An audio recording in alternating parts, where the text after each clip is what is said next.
35. C'est le nombre de pays qui se sont associés pour maîtriser la fusion nucléaire dans le projet ITER. Alors vous l'avez compris, aujourd'hui on va parler fusion nucléaire, mais on ne va pas parler de son fonctionnement. D'autres que moi l'ont déjà fait et de façon très précise. Non, aujourd'hui on va voir si cette énergie peut nous aider dans notre transition énergétique, et si oui, quand. On ne va se concentrer dans cette vidéo que sur le projet ITER et ses descendants, car c'est le projet le plus prometteur et le plus financé. Le projet ITER vise à vérifier la faisabilité scientifique et technique de la fusion nucléaire comme nouvelle source d'énergie.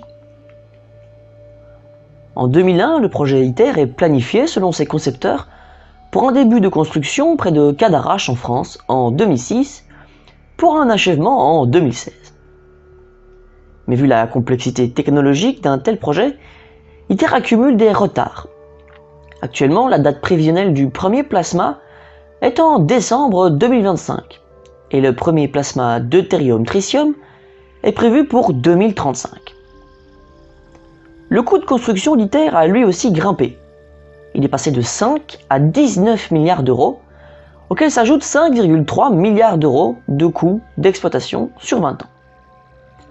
Mais de nouveau, vu l'ampleur et la nouveauté de ce projet, cela n'a rien d'étonnant et rien d'handicapant. ITER a été conçu pour produire un plasma de fusion équivalent à 500 MW de puissance thermique entre 400 et 600 secondes, tandis que 50 MW de puissance thermique sont injectés dans le tokamak, ce qui multiplie par 10 la puissance de chauffage du plasma.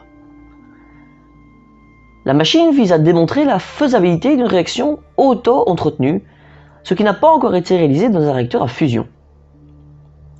Ok, stop. Précisons quelque chose.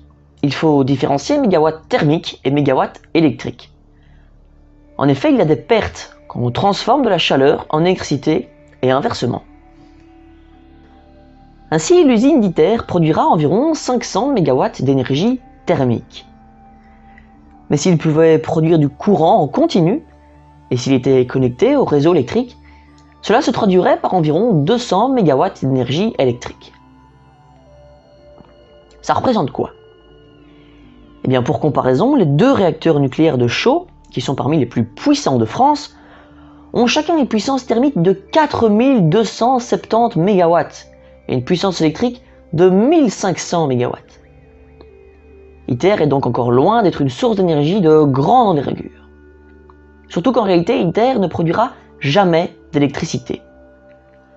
En effet, le réacteur est conçu uniquement pour produire un plasma de fusion et la chaleur émise par la réaction de fusion sera évacuée dans l'atmosphère sans générer d'électricité.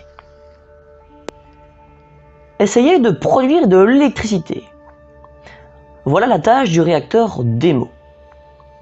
Ce réacteur ne pourra être produit qu'après le retour d'expérience d'ITER et aura pour but de maintenir la réaction de fusion en continu pendant plusieurs jours, semaines, mois, pour produire de l'électricité. Selon les modèles de DEMO, la production électrique varie entre 500 MW électriques pour le projet européen et 1500 MW électriques pour le projet japonais. Après DEMO, les premiers réacteurs d'application pourront être fabriqués. Les prototypes à construire sont de taille et de puissance importante. En effet, plus la chambre de fusion est volumineuse, plus le rendement puissance injectée, puissance récupérée est élevé. Le directeur général du projet ITER, Bernard Bigot, espère qu'aux alentours de 2040, nous serons suffisamment convaincants pour que les industriels s'intéressent à la machine qui suivra, DEMO. Ça sera le premier démonstrateur industriel, c'est-à-dire fonctionnant en continu pour produire de l'énergie, et qui sera cette fois-ci connecté au réseau électrique. Après une dizaine d'années de concertation avec les industriels, et de conception d'un réacteur bénéficiant de tous les retours d'expérience d'ITER et de DEMO, nous pensons que dès 2045-2050, la construction de la première centrale à fusion commerciale pourra être lancée. Cela prendra sans doute un minimum d'une dizaine d'années. Si on suit son raisonnement, la première centrale à fusion nucléaire rentrera en activité entre 2055 et 2060, et ce sans compter d'éventuels retards, voire même l'incapacité technique de le faire, car il faut encore résoudre certains problèmes de taille, comme la production de masse du tritium par exemple. Même en étant optimiste sur le calendrier et sur les capacités techniques de maîtriser cette énergie, elle ne pourra être déployée en masse qu'au milieu de la deuxième moitié de ce siècle. Cette technologie possède des atouts irréfutables comme sa sûreté, la production minime de déchets et du carburant pour des milliers d'années.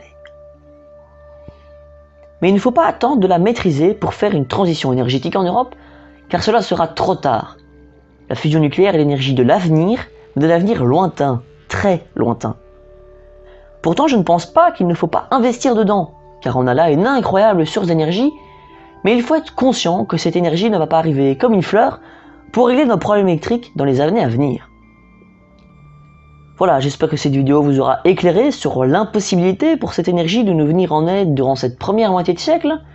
Si vous avez aimé cette vidéo, partagez-la, et surtout, abonnez-vous si ce n'est pas déjà fait.